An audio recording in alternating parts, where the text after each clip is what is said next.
So Sam, Yes. I was reading online, right? I was browsing Twitter and Reddit as I do, and I came across this thing that people were talking about. Or no, I heard this on the radio. I'm full of shit. The radio. Of all places, right? Yeah. Apparently, there's a service. The San Antonio Zoo offers a service where you can pay money to have a pest, like a rat or like a cricket, named after your ex-lover, and then they'll live stream you the video of an animal eating the pest. You have to get so creative with marketing your stuff. I mean, these yeah. days. I swear to God. I heard that, and I was like, that's crazy. But at the same crazy, time, but it's genius. it's not a bad idea. Yeah. I would never describe that as a bad idea. Like, I mean, I could never do this, obviously, but like, could you imagine if I named a rat after an ex of mine that I hate, and I got to watch it get eaten by like a boa constrictor? And they send you like the MOV file, and you just have that forever now. I don't think that would do anything for me. It never. No, that's pretty petty, in my opinion. Like, envisioning stuff like that has never been therapeutic for me. Yeah, like I remember when I was a kid, like when I played baseball for like a whole season. Yeah. I was having trouble hitting, and someone was like, "Visualize someone you hate as the ball." Yeah. And that never helped. No. Because I don't want to. I'm not the kind of person who like wants I'm not to a maniac. hurt Like, I don't want to like the people I dislike. Yeah. I just don't want to be around them. I remember one time, there was this guy in the 9th grade who broke my heart. I think it was like my first ever like real heartbreak where I was like, wow, like this really isn't gonna What's his work name? out. I'm not gonna. Where does he live? I'm not gonna blast him. It doesn't I'll matter. dox him right now. I swear to It God. doesn't matter anymore. I'll but kill him. he like broke my heart. I'm coming for you, And dude. when I realized that it was never gonna happen, that he was never gonna, even though he admitted to liking me, that he was never gonna date me, I went home and watched Sweeney Todd at a very, very, very high volume. And like, I tried, like, every time he slit someone's throat, I like thought about him. I'm sorry. But it didn't really work. No, yeah. It didn't really work. What worked was discovering Adele and listening to Chasing Pavements 90 times until I felt better. And you're like, whoo, that was a tough one. You Yeah. like wipe your brow. You're like, wow, that was crazy. Whew, that felt good. What the fuck do you do in an Adele concert? Cry? Yes. Everyone in the audience just like hugs Yeah. each other and cries? Yeah, just really feel your feelings. I'd go to an Adele concert. I feel would like that go would to be an great. Adele concert in a second. Yeah. Yeah. Well, Adele is one of those Great. artists. Like, she's cemented herself as like someone who disappears in the woods Yeah. for like a decade. Yeah. And it comes out and is like, well, I wrote an album. And you know what? That is slowly but surely becoming my favorite kind of artist. I mean, it must be amazing life to live. yeah. She doesn't have to do any press tours. It's also my dream to create art when it makes sense to create art, not because I need a paycheck and because Right. I need to be constantly churning something out, Right, trying to right, get money, right. trying to get money, like trying the to make the dream snack work. food of entertainment. Yeah, but like, you know, like there was a tweet a while ago that was like, you need to live your life in order to make art, so don't feel bad When you're living your I remember about that tweet. going out and having fun, because you need to live your life in order to influence your art. You have to be inspired. If life imitates art, if life influences art, then you then have to go out and live life.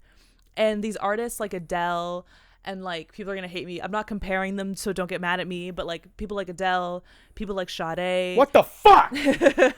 People like I'm trying to think of like other artists who do this, who just like completely retreat, and you like do not hear from them Right. until they are ready to come out Yeah. with their album. Like D'Angelo or like Frank Ocean, like Frank all Ocean. Yes, exactly. Yeah. Artists like that who are like, I will make an album when I have something to make an album about. Absolutely. Full stop. And it's like that. I respect the shit out of that. I respect the shit out of that as an artist. I also, but it's also not like it's not realistic. No. You got to make money, and if you're an artist, then that means that art is how you make money. Therefore, you need to churn out art. Oh, these artists are also like, it's worth saying all the people you listed are like uber popular. Yeah. Like extremely successful popular, singers. so they can afford to do this. Yeah. But the fact that they can and they do, I respect that. Yeah. Yeah. You know what's funny about Frank Ocean? Brad, sure, no, excuse me, Mendes. I mean, both of them, to be honest. Right, but Mendes specifically is a big fan of Frank Ocean to the point where, like, in high school when Frank, like, there's a period I need to explain to people. There's a period between Channel Orange and Blonde where Frank Ocean was AOL, or AWOL, was just AOL, the internet provider. AOL. People were trying to find him on AIM, sending him messages on AIM. Frank, where are you, dude? Oh my god, what would Frank Ocean's AOL username be? It'd be something like Allahu Akbar said don't curse me. Yeah. Just the whole thing. Super X rich X kids. Z. XXX 64. But so Brad actually lost his goddamn mind for a bit. Yeah. Where because the first time we heard Frank since Channel Orange was on The Life of Pablo, which is a Kanye West album. Yeah. He had that song, or that part of the song. Yeah. It was like, Raina, I don't know the lyrics, but it's like... Yeah, it's like After Wolves, I think. It is After Wolves. Yeah. And it has since become its own track song, on the Spotify release. On the album, yeah. But something that was weird, and it sparked a lot of conspiracy talk, was like, that recording was like, not high quality. Like the quality of it sounds like he's in a hallway. It sounds like he's in a hallway or like a bathroom. Yeah. So like people were speculating like, oh, he must be like Kanye must have contacted him wherever he is. Yeah. And then like Frank didn't want to come to the studio. Yeah. So he just like recorded something and sent it to him. Yeah. But then Buddy Brad, lost his goddamn mind. Yeah. And was I like, remember that when he was like, trying to figure out where in the world Frank Ocean was. I heard chanting in the background. I think he's in India. Like,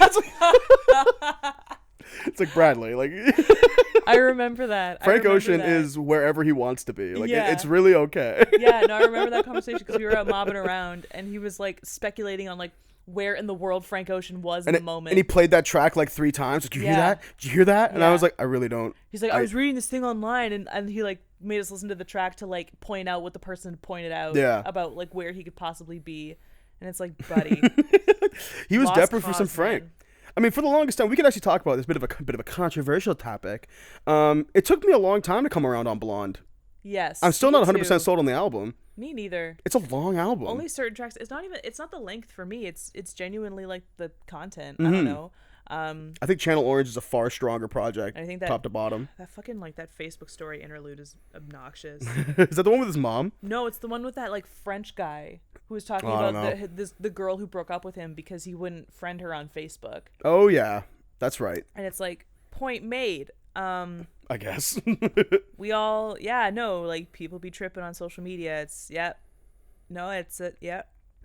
I got it. Well, there's also I got it. There was the tenuous release of Blonde as well. Yeah. Because he delayed the album first of all, he delayed the album officially twice.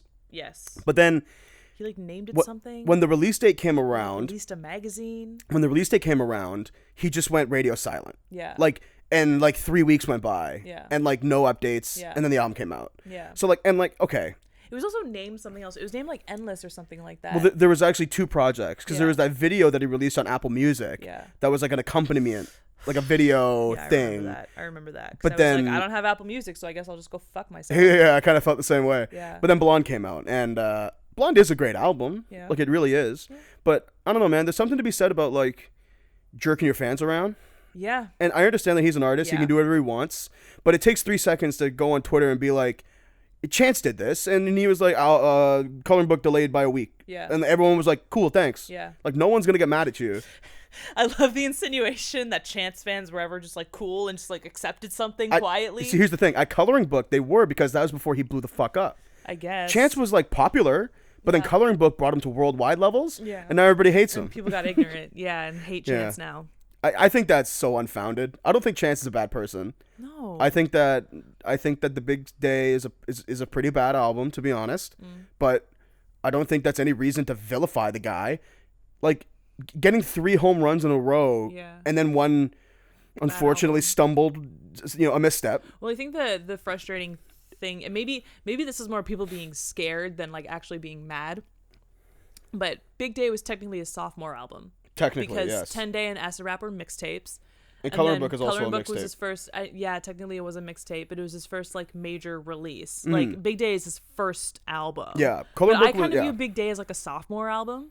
And it would Yeah. be a shame if he goes into a sophomore slump and doesn't, like has a hard time getting out from underneath the shadow of Coloring Book. Well, the thing is that Chance is a really busy guy. He's been doing a lot of He just had another kid. like charity work, and he has 2 children now. He's too busy trying to save Chicago. Yeah. Save all of Chicago. And I think that, I mean, I have nothing to back this up, but I think that Chance's other work has distracted him from his music. And I think that comes through in his music. Like, Chance lyrically is nothing like he used to be, you know? And it's also worth saying that when he wrote 10 Day and Acid Rap, like, he was deep in Xans. He was, like, struggling with drugs. Yeah. And, like, I'm not saying that fuels creativity. If anything, it's the opposite. Yeah. But you change when you get sober, right? Like, literally, your brain changes. And he might not be in the place where you can write interesting raps anymore. I think if he's not going to do drugs anymore, was he? But he wasn't on like Xans and stuff when he made Coloring Book.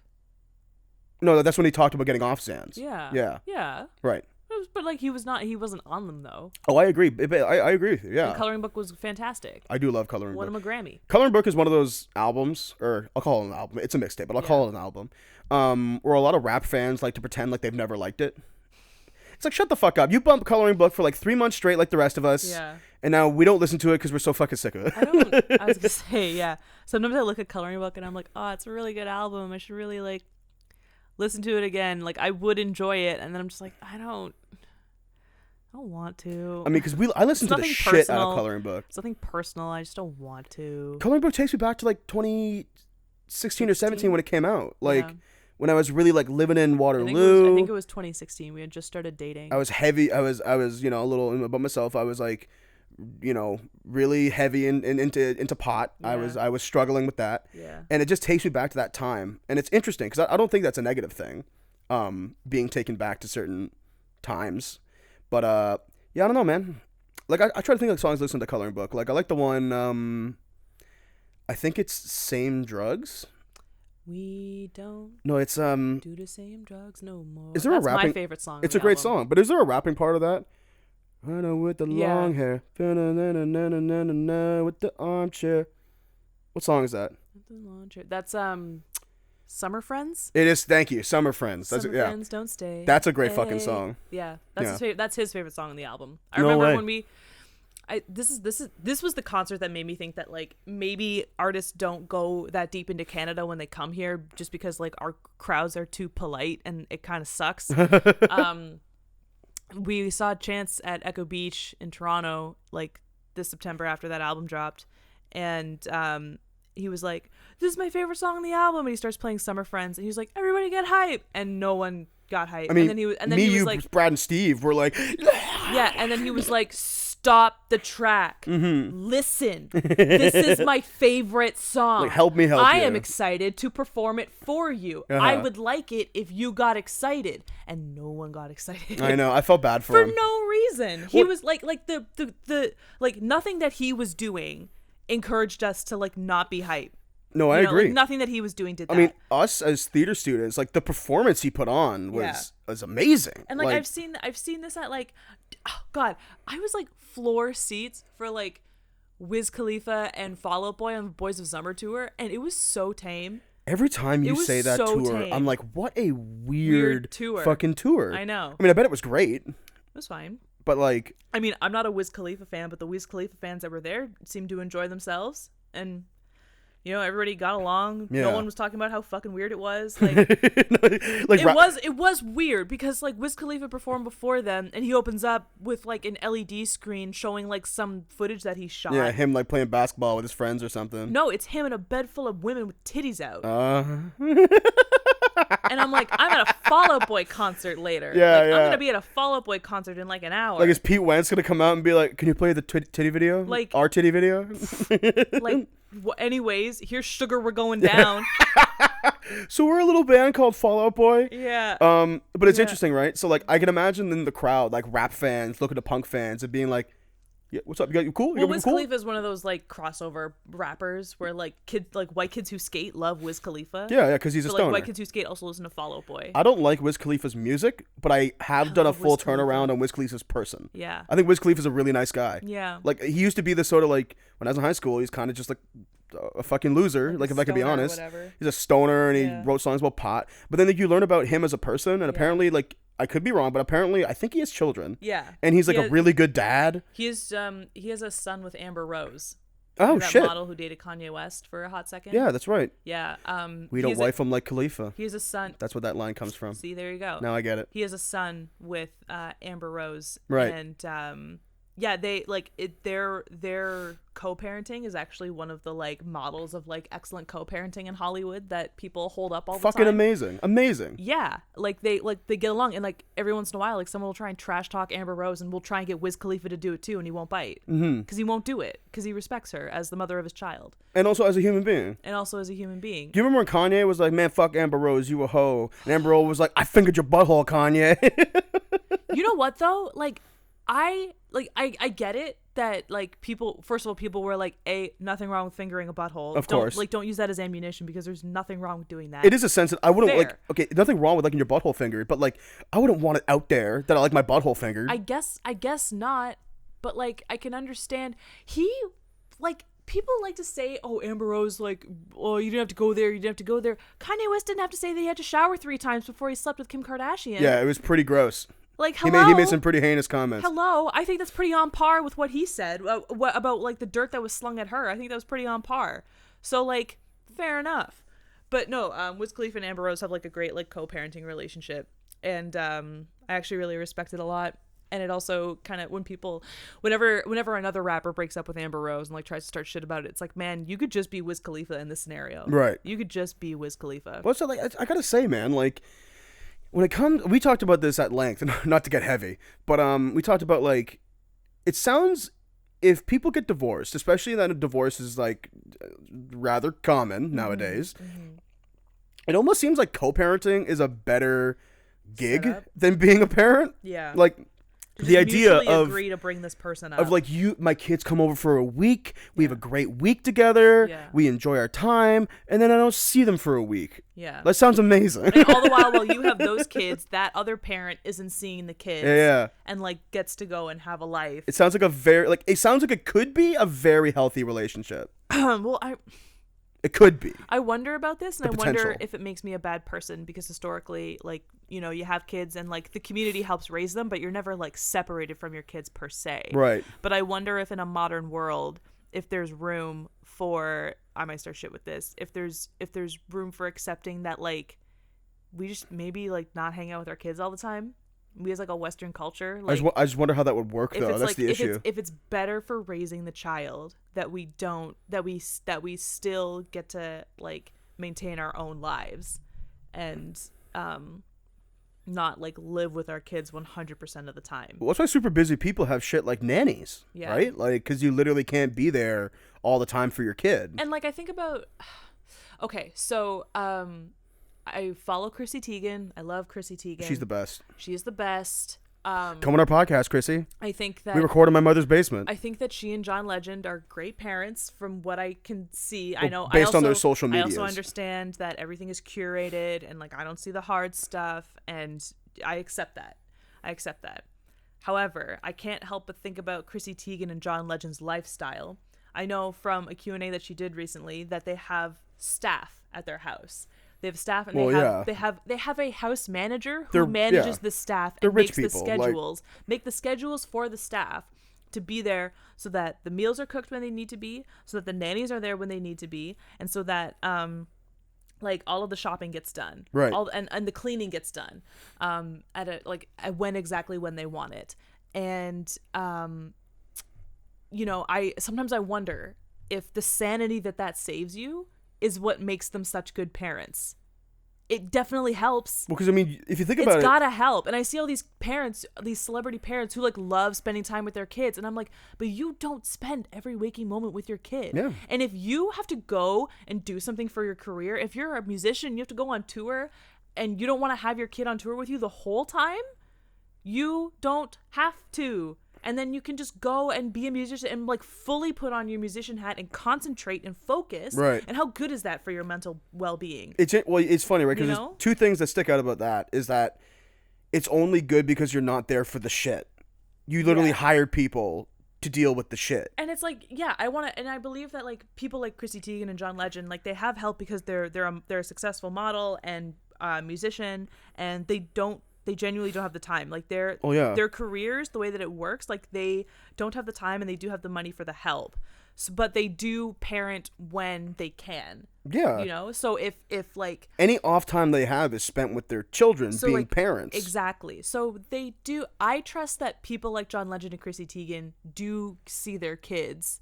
They don't just see their kids when they're in a good mood. They do see their kids when they're like having temper tantrums and being the worst. Right. Or having bad days. But you miss like some of it sometimes. And it must be nice to miss that. Or sorry, Chrissy Teigen's mom lives with them. That helps a lot. And she I'm sure. helps a lot. Right. But like, yeah, so like when you're away, like sometimes your mom gets, you know, like the kids' bad days. Right. And you don't see that. Well, it's interesting, right? Because like that's why like Chrissy Teigen. Or you deal with the aftermath after everybody's like had their crying fit. Chrissy Teigen talks at length about how much she loves her Nintendo Switch. Yeah. Part of the reasons why I think she's so great. Yeah. And it's funny to say because I think she loves the Nintendo Switch so much because she can take it anywhere she wants. Yeah.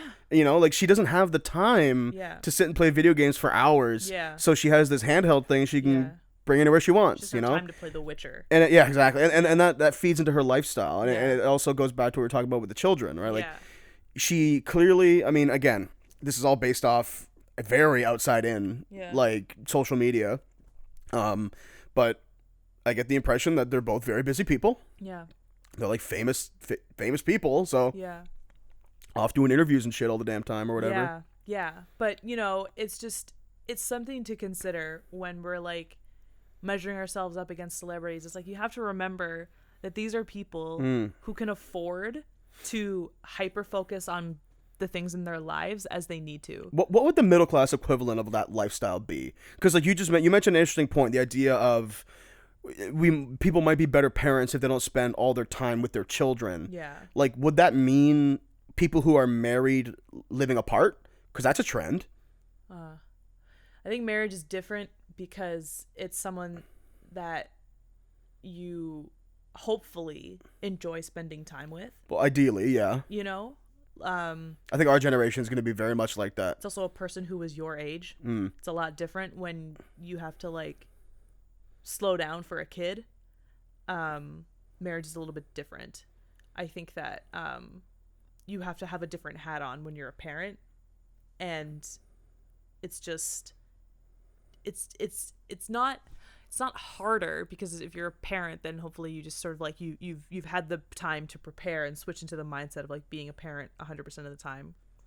But it's a different way of thinking. It's a different way of operating. You're like, okay, the kids are around now. I have to, you know, like we can't listen to the radio. We got to listen to Baby Shark, you know? Right. Listen to the Frozen soundtrack.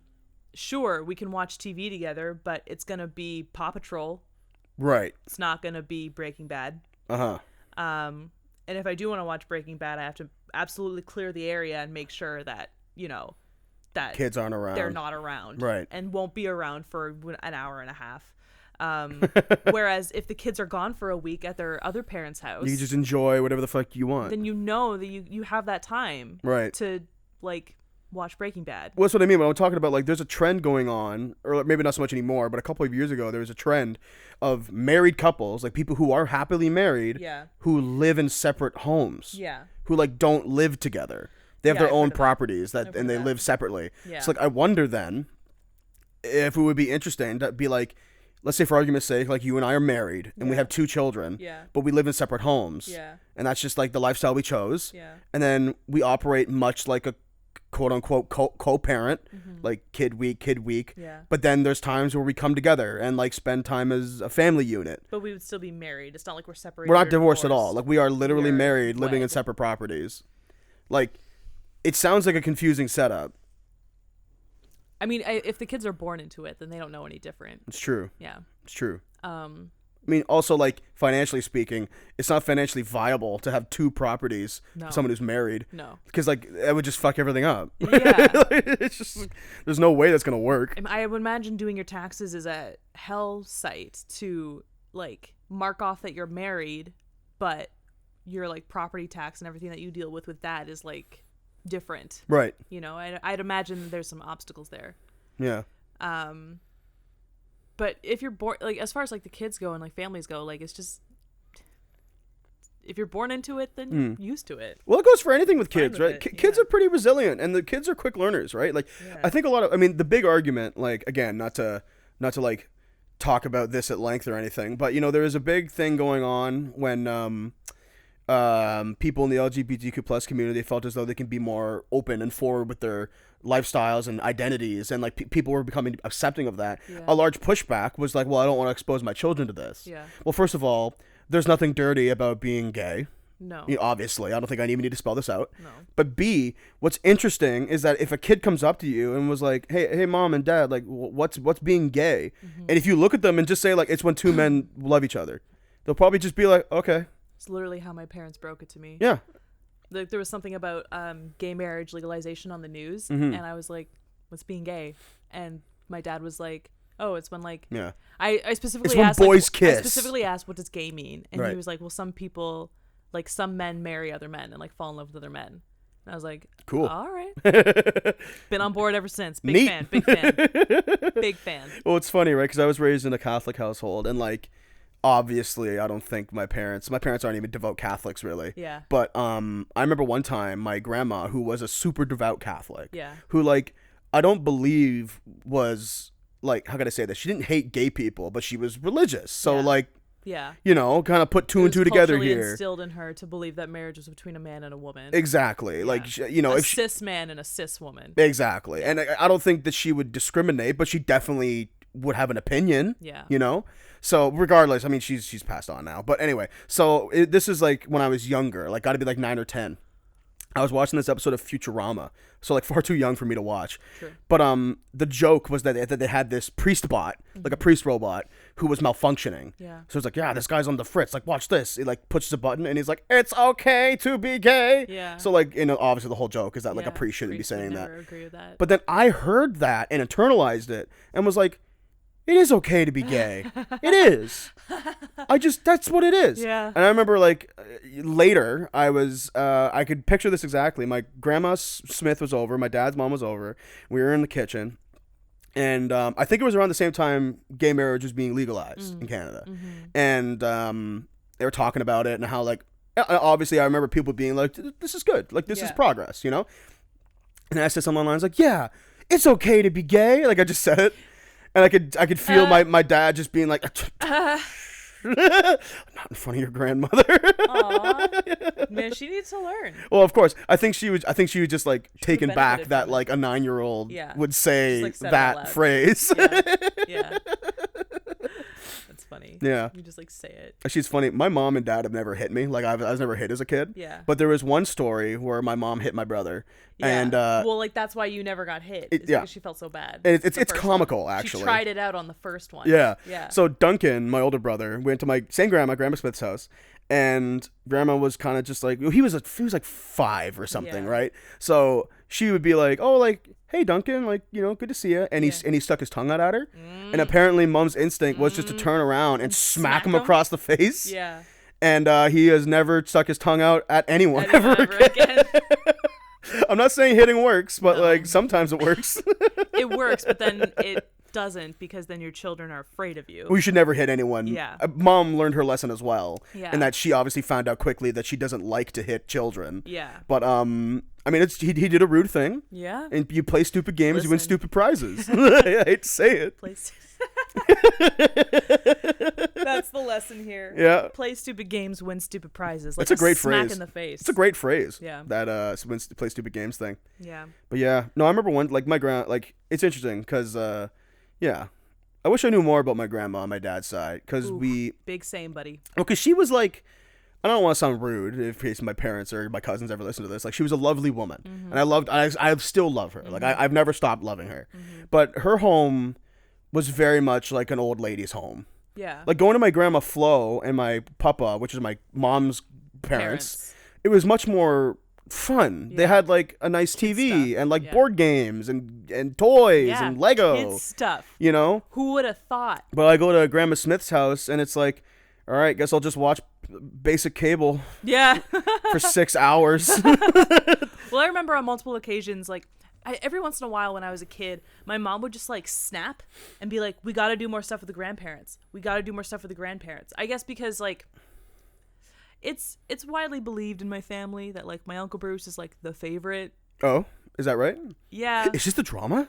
Grandma. Are you dishing right now? Grandma like shows it. Okay.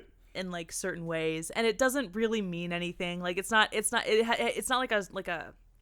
Your parents are also your mom and her siblings are also all adults now, so like favorites don't mean anything. Yeah, like, I don't know how it manifested itself when they were children, but like it's a joke in the family that Uncle Bruce is the favorite. That's my way of putting it. It's a joke that Bruce is the favorite. So, and like, you know, fair enough. My Uncle Bruce is great. You know, he has run and owned his own business for like more than 20 years at this point. So damn hard worker, yeah. Like provides for his family, is like super fun and nice and goofy. I love my uncle, especially as I've become older. I've really come to like appreciate my uncle for like who he is as a person. Right. Both of my uncles. And I think my mom saw that, and maybe every couple of years would just like get a little upset. And go off the fucking rails a little bit. And you know, like, you know, my Uncle Bruce, like my cousins both like got baptized. I'm not baptized. Went to Sunday school. I never had to go to Sunday school. Attended church regularly. My mom, my dad, me never attended church regularly. So real quick then. And like they went over to like if they needed a babysitter, they called grandma. Whereas like my mom would call like her best friend's kids to come over and babysit for me. Like my cousins, just who are my age, they spent more time with the grandparents than I did.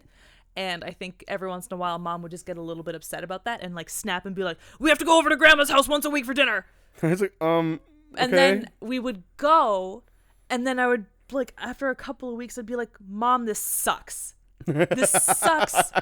I hate it so much. Right. We go over, grandma hates cooking, so we eat garbage food. We watch the 6 o'clock news, and we don't talk, and we just listen to whoever got stabbed that morning in Kitchener. A lot of stabbings at the time. And she's like, oh, that's a big one. And I'm just like, this is so Sorry, depressing. Grandma. And there's nothing. A Wi-Fi network has not touched that house in the history of time. It's actually a dead zone. Ever. Rogers and Bell is like, there's just this black dot in the middle of Kitchener that we can't figure out why we can't put internet here. Yeah, so I would just like, she would snap, but then I would snap back and be like, Mom, going to grandma's house sucks. And then my dad would be like, listen, Cindy, like, it sucks. I love your parents, but she's not wrong. Love your parents, but she's not wrong. Right. And then we would stop going. And then she'd be like, we have to go to church every Christmas Eve with grandma and grandpa. Ugh. And then like, you know, by that time I had like seen a Medea movie or two, and I knew what like black church was like. Right. So I'd be like, I can maybe tolerate this for a little bit. No. Redeemer Lutheran Church was not. No, not a black. There's no black churches in Kitchener. Come on, Sam. Do yourself a favor. It was not like that. No, white church is you sit and then you stand. Actually, and then you preach. Actually, I went to high school with a girl whose family was practicing Lutherans, like practicing Christians, and they used to go to my grandma's church, and they switched churches because it was so boring. Like, she told me, she was like, there was a joke my family had about Redeemer, and it was that you have to dial 911 before you enter and just like wait for somebody to drop because there's no pulse there. Everybody's old and on the brink of dying. Their congregation is like dying out. What's what I don't get about, so like, I mentioned this earlier, but I was raised Catholic. So like I've been to church a lot in my life. When my grandparents were alive, church was a rather frequent thing. Yes. There was a stint when I was younger, in elementary school, I think, where my dad was like, we're Catholics, we're going to church every Sunday. Yes. And then it got to the point where my mom was like, I can't fucking do this anymore. Yeah. Like it sucks. Yeah. It sucks waking up at 8 a.m. on a Sunday, go sit in a boring cold room with a bunch of old people. Yes. And sing a bunch of hymns. And hear the same scripture every fucking week. Like, I'm going crazy. Yes. And what I don't get about that, and I think the church could change this, is like, because I don't have a problem with religion, really. No. I have a problem with organized religions. I was going to say it's the organization. But that's a whole, that's a can of worms. Different compo. I have a very complicated opinion on that. Yeah. where's I going? So, but I think that like churches could stand to not be, I don't know, so fucking miserable. Yeah. Like I don't understand why there isn't more of an effort to make church enjoyable. No, for sure. For even anyone under the age of 70. Yep. Like, you know, honestly, like, I don't want to sound like an asshole, but I've heard of like some services. There's like a Saturday service you can go to in the morning for like young folks, and they like turn up. They have like guitars and like there's like a band and like they sing all the hymns with like instruments. Like that sounds awesome. That should be every fucking goddamn church session. I remember one time.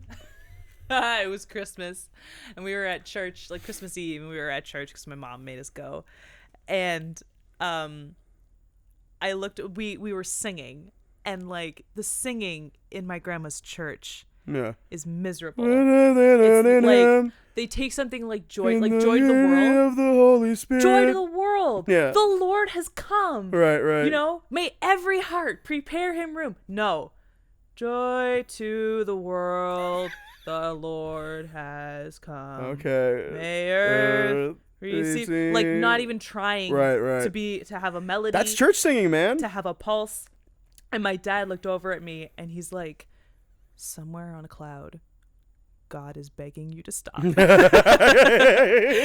That's really fucking funny. And I was like, thank you. This sucks. Well, man, because like, this sucks. How is this at all like rejoiceful? Jesus was born and we're standing here with like hands at our sides, like just going like joy to the world. You raise your hands a little bit. God doesn't want this. And the priest is like, hey, you put your fucking hands down. God doesn't want this. There's no way God wants this. That's like, that reminds me, in my old church, Merciful Redeemer, over here, in Mississauga, we used to have over there, audience. Just look over there. Yeah, look over there. A little farther, like lean back. There it is. Do you see the okay, yeah, you know. They know. Great. Anyway, the priest that used to be there, his name was Father Vid. And I believe he was like, I'm gonna get this so wrong. I think he was like Eastern European man. Okay. So he kind of talked a lot like this. Okay. He had this very specific cadence when he spoke. Okay. Like that. Like that was exactly how what I remember Father Vid sounding like. Okay. And he was a funnier priest. He always like made jokes and stuff. Yeah. But when Father Vid tried to sing, like Father Vid couldn't carry a fucking tune with a bucket. Yeah. But he as a priest, you have to hymn. Yes. You have to sing and all this shit. Yeah. So I'm trying to think, like he would do the thing where it's like, with him and in him, in the unity of the Holy like Spirit. No enunciation. He just wouldn't enunciate. Yeah. He's like, I know I sound bad, so I'm just gonna like not. That's a trip, man. Emphasize my phonics. My dad decided. Jolly phonics? I don't think so. Yeah. my dad decided that he was no longer gonna take us to church all the time when it got to the point where like we would only go to church on like we were the kind of Catholics who would go to church on holidays. Yep. You know, like Easter and Christmas and maybe Thanksgiving. I don't fucking know. That's not even really a Catholic thing. No. Not really. But it got to the point where like me and Duncan, because we were a bunch of fucking kids, like would get antsy and like not want to sit still. Yes. And if you think about it, you have to be back of the pew people. Church is an hour. Yeah. It's not long. Like, yeah. It's an hour. For a kid though, an hour. It's long as fuck. 1 hour for a child is awful. When I was a kid, I legit used to think that church would be 3 or 4 hours long. Also, you lucked out as a kid if church was like Catholic church was only an hour long. Some Catholic churches, like some Sundays, it's like a whole day. I don't know about that. Your entire day. Well, maybe it depends on the church, but like a lot of normal Sunday services is an hour. And like other denominations. Because what they do is they do an hour, and I think they have a break, an hour off, and then do another hour of service. Like that's how church works. So it's 2 hours. No, like there's like, like you only go service. for one service. Okay. There's just multiple services during the day.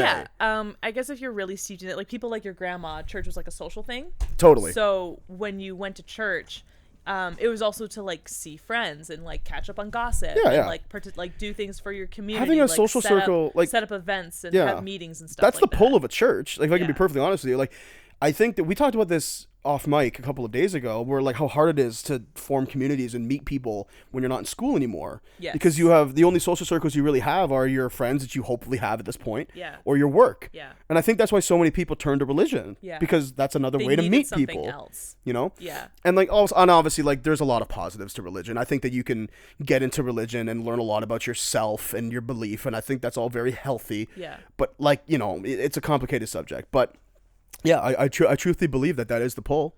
Yes. To gain a social circle. Totally. You know? Totally. So yeah, not a huge fan of church or grandma's house. Well, I'm also not like, again, when it comes to faith, like, I don't really, I'm agnostic, I think. I would describe myself as agnostic. I don't even know how to describe myself. Well, because you've never been baptized, you've never been inundated in any religion. Well, it's not just that. Like, I think about, like, faith as a whole, not just Christianity, just, like, All these different kinds of faiths. other faiths, believing in, like Allah and, like Almost all Buddha. religions have similar principles. Like, I'm trying to think of, like, other religions. but where I was going with that is that if I was a practicing Catholic, I don't think I would be the kind of Catholic who really believes in, like, prayer and taking time out of my week to, like, practice my religion. Yeah. I understand how there's, like, then why have a religion at all? Like, I get that. Yeah. This is why I'm agnostic. Like, do you know what agnostic means? It means you're not sure. It means I don't know if there's a higher power. Yeah. I can't say one way or the other. Yeah. For the longest time, I described myself as an atheist. Yeah. But then I realized something, is that atheists can be just as dickish as anyone who's in a religion. Yeah. Well, that's something that frustrates me about non-believers and people who don't subscribe to any one religion, is that agnostic is seen as, like, a cop-out. You're like, fuck off. like, believe in something or believe in nothing. Like, just don't be in the middle. That's pussy. Religion isn't black or white. That's, Like, what the fuck? That's lame. It's whatever. And I'm like, okay, well then, like, I guess I'll just go full throttle and, like, be an atheist then. And then I realize that atheists are so rude. Like, Sometimes, anyway. can be so rude. I have a problem. And I'm really not the kind of person to tell anyone that there's nothing out there. I just about to say. You know? I have a problem with anyone, and this goes for if you're devout or if you're an atheist. Yeah. I have a problem with anyone who says that I know for a fact that this is true. Yeah. You can't know the unknowable. Yeah. No one knows if there's a God. We'll find out when we die, I guess. I guess so. But so I have a hard time, like, consigning myself to one of the disbeliefs, agnosticism and atheism. Yeah. Just because, like, I don't know. Well, I say agnostic social because pressures. I've met lots of smart people who believe in God. Yeah. And I've met lots of smart people who don't believe in God. Yeah. So, I'm not a practicing Catholic. I don't want to be disingenuous with my religion. I don't want to all of a sudden start being like, oh, like, I'm a Catholic. I know. And then, like, don't go to church ever, or like never wear a cross. Yeah. Like, I think that's a little disrespectful. Totally. So I think I'm just gonna sit where I sit. Yeah. Yeah. I mean, you said it all, really. Yeah. You spit, I'm a sit. We'll see where we land. How did we get here? That was a Hamilton line just now. Hear that? Yes. Good job, baby. Thank you. Thank you so much. Thank you. Give me a high five for that. Yeah. Want to Good spank shit. your butt? Yeah. Here, give me another one. That was right in the middle. But yeah. I don't remember how we got here. I think I was talking about, like, I didn't like going to my grandma's house, and I didn't like going to my grandma's church. Right. And when we you, talk like, about grandmas, inadvertently, it's going to turn to religion. And you didn't like going to your dad's mom's house. Well, it's funny because, because, like, going to your mom's house. I obviously, like, here's the thing. As a kid, no. Yeah. In retrospect, I No, loved like, every time I went to grandma's house. Listen, like, you can't give your child self a bad rap. Mm-hmm. Like, it fucking sucks to go anywhere and just have to, like, sit, like, watch basic cable, not have anything around. This is your grandmother. She should give a shit about kids. Well, it's interesting, over. right? Because, like, I unfortunately lost my grandparents in my sort of adult transition part of my life. Yeah. Where nowadays, if all my grandparents were living, like, I would jump at the chance to go sit with them. Yes. Just to sit with them and talk to them. It's a damn shame. And just spend time with them. But as a fucking kid, I can never quantify that. And, like, I don't want to get... timing of grandparents is a damn shame. I don't want to get heavy or anything, but, like, it's one of my bigger regrets in life, not being able to talk to my grandparents as an adult and form a friendship and a relationship that I have with lots of adult figures in my life now because I'm an adult. Yeah. And I wish I could have cultivated that sooner. That's why I love aunties and uncles. Shout out to all the aunties and uncles. Yeah. They're always the perfect age. They're around the same age as your parents, so they're not, like,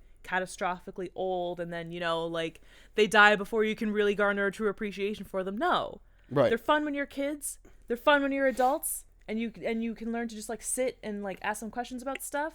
You know, my auntie Sandra, who I apologize to constantly on this show, on this entire channel, has like a bunch of like family history stuff in her house, but she's also like the most fun and knows about like music and movies, and Aunt Sandra sees more movies than I do. It's atrocious. She's a cultured woman. She is. Her and Ray are both very cultured people. Yeah, they're the best. I mean, like, I'll be honest with you, man. Like, they're like, in terms of retirement, they're like why I want to be aunties and uncles. They're retirement goals, in my opinion. Yeah. If you and I could retire and be comfortable on our pension and just fucking travel and see shows, fuck more do you want? Yeah.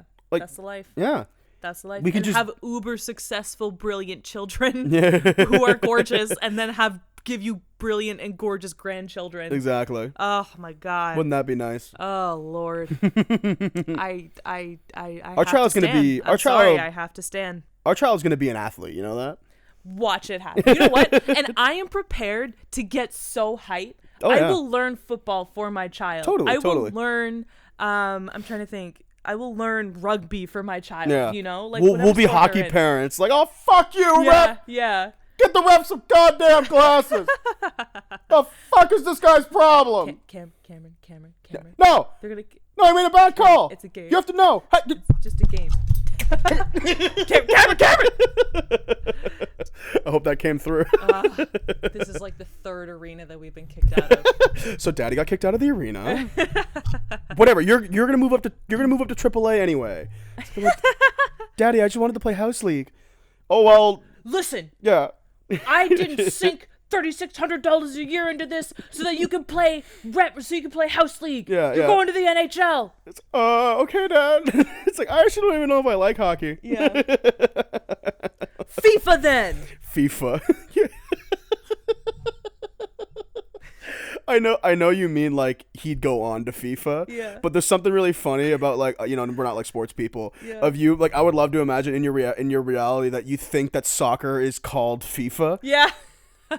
You boys playing the FIFA ball out there? Yeah. Oh, is this what those FIFA boys play? Yeah. Oh, look at them. They're playing FIFA. Yeah. What if our son is in like to a really obscure sport? I shouldn't say our son. Our son or daughter. Yeah. Or child. I realize that there's a lot of I really gotta watch what you say. Wow. Look at that gender binary just getting unraveled right before my very eyes. I know, right? Yeah. Yeah. Fuck. This is what it looks like. This is the work. This folks. is progress, ladies and gentlemen. Our child is gonna be into like frisbee golf or something. You know what? I'm into it. Like the hard sports to be like into. You know what I mean? Disc golf? I'm into it, man. They'll be you like, know what? There's no like hyper masculinity in disc golf. You wait. I'm sure they found a way. Yeah. But there's no like inherent like you gotta like be it from the jump right away, like with hockey or football, where it's like I'm gonna make a man out of you. It's like disc golf's not gonna make a man out of you. It's true. Like, it's true. But it's a great sport. It's a sport. Yeah. You hear me? I'm not shitting on it. Disc golf is like the artists of sports because like as someone in arts, like I could just be a singer or a writer. Yeah. But instead I want to be an actor, the hard one. They're all hard ones. I know. I'm hyperbolizing. Yeah. But like I would say comedian is the hard one. Like stand-up comedian. If you just want to be a stand-up comedian, that's the hard one. Because your whole shtick of being funny is hard. Well, because like what's the trajectory for a stand-up comedian? What's it supposed to be? You do enough stand-up until people like you, and then you hopefully maybe you make a movie or two. Step 1, be funny. Step 2, question mark. Yeah. Step 3, profit. Yeah, literally. Like, sure, you do stand-up. You're constantly doing stand-up. Always doing stand-up. Bill Maher has had Real Time with Bill Maher on HBO for like 16 seasons. God damn. And I'm hyperbolizing. I believed you. I thought like that was 106 seasons, and he's still at the end of all of his shows. He's like, I'm doing stand up in this city, in this city, in this city. Not that Bill Maher is like a good example because he's an asshole. Well, I get it. Do you mean Bill Maher or Bill Burr? Bill Maher. Okay, cool. Just making sure. Yeah, like New Rules. Like yeah. No, I know. I know who Bill Maher is. Oh, it's like, but you know, for what it's worth, like successful. I'm trying to think. Trevor Noah has the Daily Show. Still does stand up. I guess still does specials. The trajectory for a comedian. Michael You're Che, right.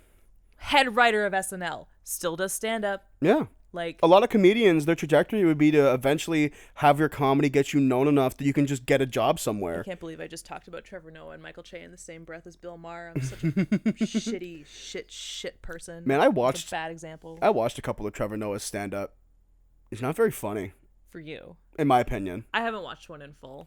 I don't know, man. Like, I watched one where he did this really heinous Indian accent. Yeah, you told me about, like, he did an Indian accent for like 12 minutes. Well, And you were like, is this bit still going? It fucked me up, right? Because I'm watching it and I'm like, okay. I looked at the clock and it's like, okay, 5 minutes. Like, this isn't very funny. Yeah. And I clicked ahead like 2 minutes because I Yeah. thought like this would be over 2 minutes. Yeah. Still doing it. Yeah. And I was like, okay. And so I like clicked ahead 4 minutes. Still Yeah. doing it. I swear to God, I clicked ahead 10 more minutes.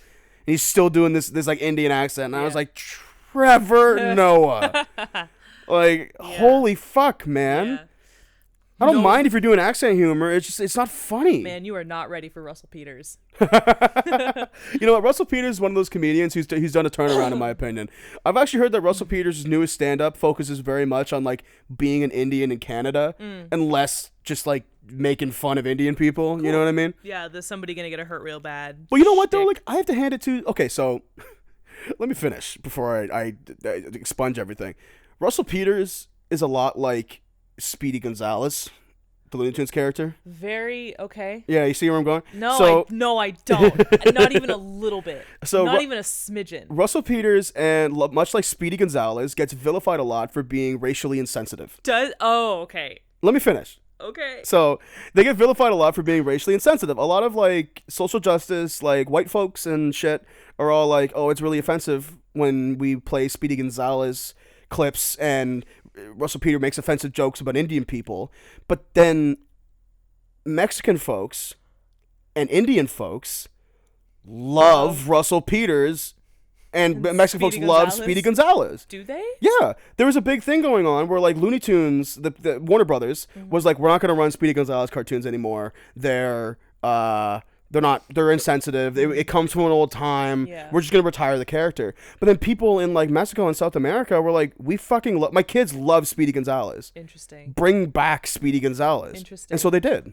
Huh. And you know, it's been a while since I've like read up on that subject, but I do remember reading about it extensively a couple of years ago. Okay. But it's not. But it's just I've never interesting. heard of that before. Thank you for enlightening me, though. It's interesting to think about, right? Yeah. Because it's like, I think there's a big thing going on because like social justice is important, and I think that calling out injustices, especially racial injustices, is important. But I think that a lot of people, especially white people, and like white Saviors. what? White knights. Yeah, white knight's a little different, but like, I guess white knight. I guess that's what it is, white knighting. A lot of white people need to ask if the group they're defending is offended in the first place. Yeah. Because I think there's a big misstep there. Yeah, I feel like there's a bit of a gap of knowledge that needs to be filled in because marginalized folks have started saying like, be there for us when we can't be there to defend ourselves. I listened to a really good panel back in the summertime of Black and queer artists, and one thing that somebody said was his name is Daniel and I forget his last name. He's a composer. He's a really, really smart person. He was saying like at this point now we need straight people and like non-LGBTQ people to stand up for us when we're not in the room, so that bigots who feel safe in a room not filled with queer folks don't feel like they're supported in their hatred, in their homophobia. And I feel like, you know, white people are trying to do that. They maybe were trying to do that with like Speedy Gonzalez and all that stuff. They were trying to speak up for marginalized folks, and I they think, thought that they saw an injustice. That's great though. Like that's good. The gap is like maybe just like check first. Yeah. Like check the cultural relevance first. See if it's actually a problem. Like if you're white and you're hanging out with your white friends and someone says the N-word, be like, hey, don't say that. Yeah. Like I get that we're all white and like it's not offensive to me, but I still don't think you should say it. Yeah. Like say that. Yeah. I say, you know, not. But like a character that is supposed to be Mexican, like Speedy Gonzalez. Ooh, I hit something. It's supposed to be Mexican like Speedy Gonzalez, but isn't necessarily like, I would argue that like Speedy Gonzalez is definitely a trope. He's like he's a caricature. Well, that's just, But- I'll explain the history in a minute. But he, I don't know, he's smart.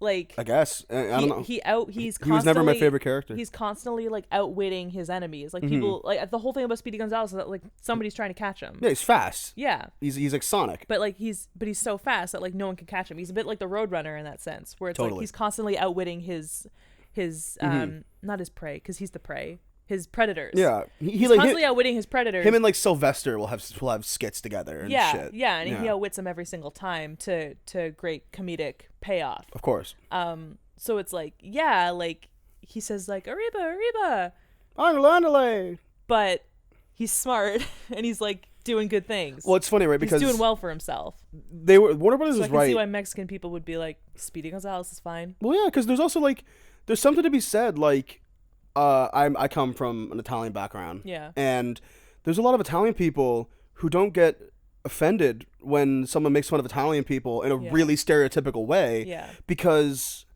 the Italian, very much like the culture of these people are like, just laugh. It's a joke. Yeah. But obviously that's a specific kind of person. Yeah. But I think that kind of like this is where it gets really gray and complicated, right? Yeah. Because like I think that, and I don't know for sure, but I would imagine that Mexican folks find, or at least Mexican children anyway, find Speedy Gonzalez funny because he's a funny little mouse and he speaks Spanish and he runs real fast. Yeah. Like they don't see the stereotype behind it. Yeah. And I think that's an interesting distinction. It's the same.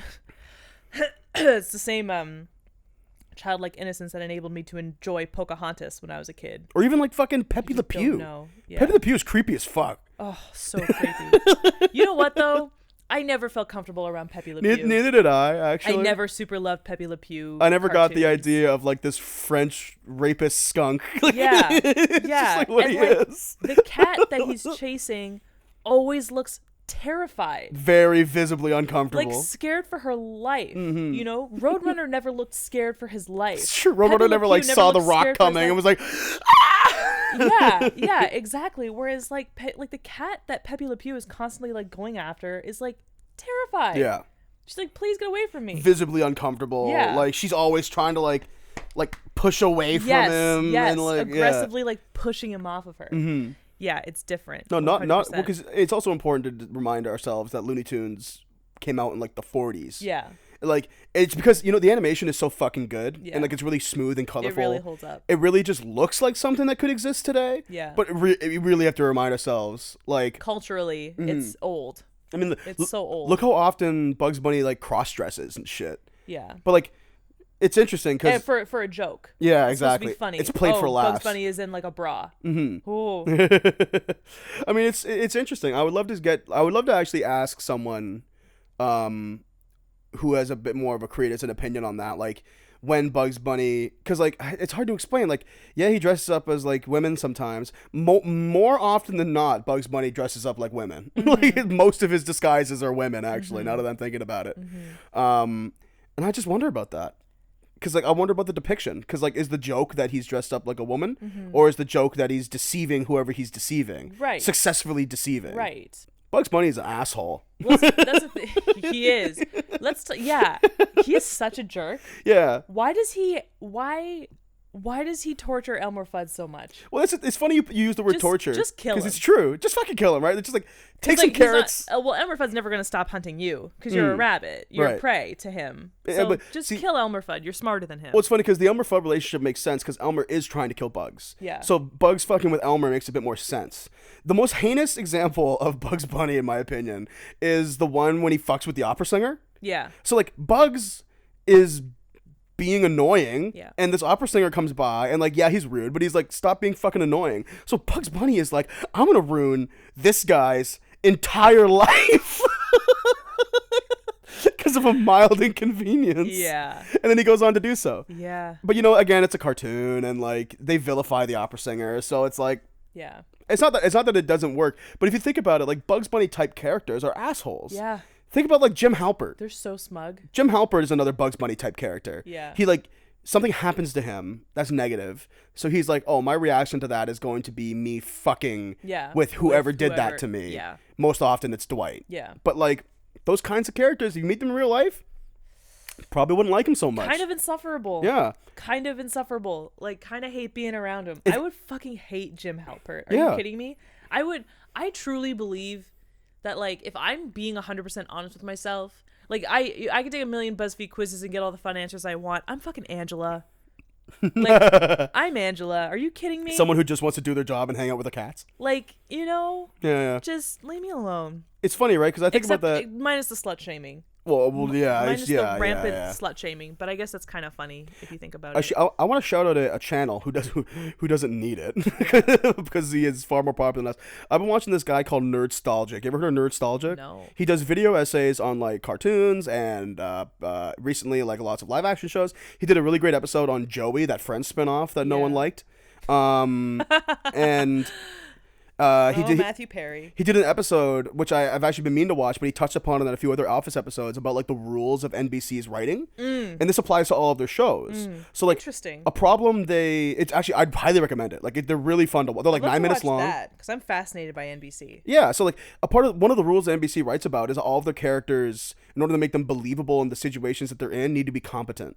So like a problem with the first season of The Office was that Michael was unlikable, he was rude, and he was a shit boss. Yeah. Like all three of those things. Yeah. He becomes the villain. You don't want him to be the villain. Like that's obviously not what they want. Yeah. So in season 2, they had a lot of moments where Michael succeeds at his job. Yeah. And like is a competent manager. Yeah. He like talks Stanley to coming back into the company. Yeah. He seals that great deal, which then leads to his relationship with Jan. Yeah. You know, like really interesting little moments. And this goes to even newer NBC shows like Brooklyn Nine-Nine. Yeah.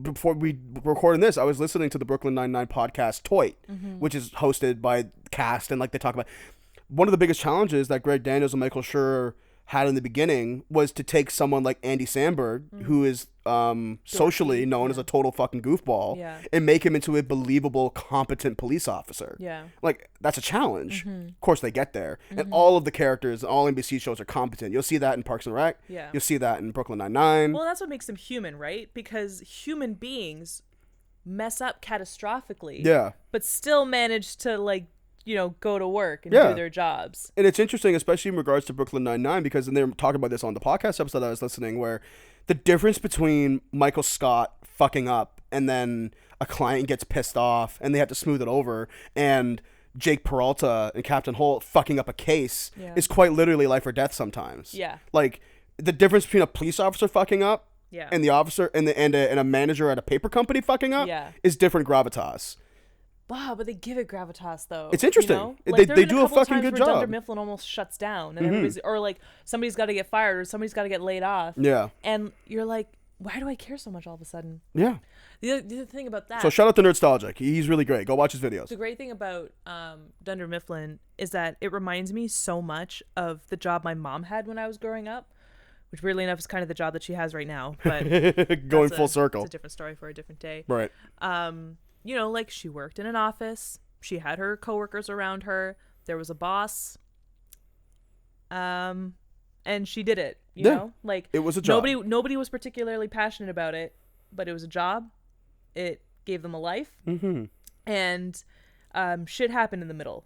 And that's what drew me to The Office, is that like I would see someone like Phyllis, or I would see Stanley, because Stanley had a family that he was like trying to support, and he was like trying to send his daughter to like private school, which like was tuition. Right. And it's like, yeah, man, like these are my people. I see my mom. I see my city, because my like Kitchener is a fairly middle class city. It's getting richer, because the yuppies are coming. But the gentrifiers. When I was growing up, like Kitchener was a really middle class city. There were the big insurance companies that had huge offices there that employed a lot of the city, and there were factories. Right. There was a Schneider factory. There was a car factory. I think it was GMC or something like that. Right. There was some kind of car factory nearby that employed another huge chunk of the town. And it was all middle class jobs. And like Scranton reminds me of my hometown, and Dunder Mifflin reminds me of my hometown. And yes, antics happened, but we just like went to work and lived life in between. That's what makes those characters endearing, because like Stanley is a regular fucking person. Yeah. He's got to deal with Michael Scott being Michael Scott. Yeah. Like that's annoying. And like Stanley makes it very clear that Stanley is like me so much. Like he just wants to do his job. He just wants to go home at 5:00, and then he just wants to like get as much out of life as he can while he is so tired. And he wants to see movies with his wife and spend time with his children before he has to go back to work. I didn't even get that mad when Stanley had his whole like cheating on his wife thing. I mean, obviously, infidelity is the worst. The worst, trash. yeah, like lowest thing. Yeah. But like, oh man, homeboy is just trying to live his life, big time. Mm-hmm. So would you say he had some health scares and was just trying to be as happy as he possibly can with the time that he had. Definitely. And work takes a lot of that time away. Yeah. So would you say that lesson number 1 is that if you run an office of some kind, that you should be kind to your employees and not go on high octane antics? Just if you're the boss of somebody, just remember that like everybody's got their freaking lives outside of this. And like, yeah, we spend like a third or like 2/3, some crazy fraction of our life at work. But we do, like, if we all had the means, it would be the other way around. Yeah. We would spend like 1/8 of our time at work and the rest of the time with our family, with our friends, and just be sympathetic of that. Totally. And just like, like you got to be a boss. That's fine. We all have somebody coming down on us, but like, just remember that people are people, and these people have lives outside of this workplace. And at the end of the day, you work at a grocery store or a shop or an office or I don't know, a sports complex. Whatever. I don't know. It doesn't matter. It's all very your point's relative. getting across. It's all very relative when it comes down to it. Lesson number 2, I'm going to be personal to everybody, is to not take your loved ones for granted. Definitely not. Love your loved ones when they're here, because they're not here forever. Make your kids hang out with their grandparents, whether they like it or not. Yeah. They will come to appreciate it eventually. Totally. And, yeah. Lesson number 3 is to not be such a dick when it comes to religion. Yeah, man. Let people have faith. Faith is beautiful. Faith is beautiful sometimes. Yeah. I don't have to tell you that. I would like to hope that the listeners that we are cultivating don't need to be told that in the first place. Hopefully. So we'll see you guys next week, Tuesday at 3 p.m. as per usual. In the meantime, we put out videos pretty much every day of the week. 5 days a week, baby. So check those out on YouTube. Mm-hmm. Check the podcast out wherever you get your podcasts. That's right. And yeah. You can follow us on Instagram and Twitter. Okay, we've never said this in 7 months of doing this. All of our social media is in every single description of our videos. That goes without saying. Like, I think it goes with saying. I have a feeling that not a lot of people click that shit. Yeah. So like, if you want to follow us on social media, both me and Sam's personal socials as well as Chillspot socials, check the description. It's amazing what you could find down there. And we'll see you guys next week. Later, Gators. Bye, everybody. See y'all later on the Flippy Flop. See you at a later time, space, and we'll see you not now, but maybe a different time. Maybe sooner, maybe in the future. Goodbye. Okay, we're leaving. So long. Farewell.